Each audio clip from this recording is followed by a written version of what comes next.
Ну что, интернет-гуру, помогите мне разобраться с этой бедой.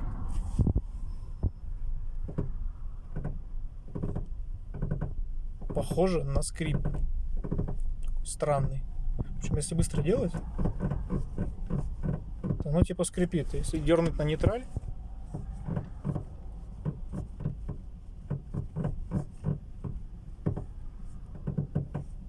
то тоже скрипит.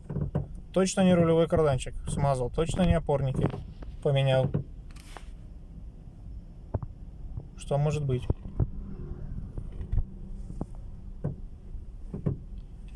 Я не знаю.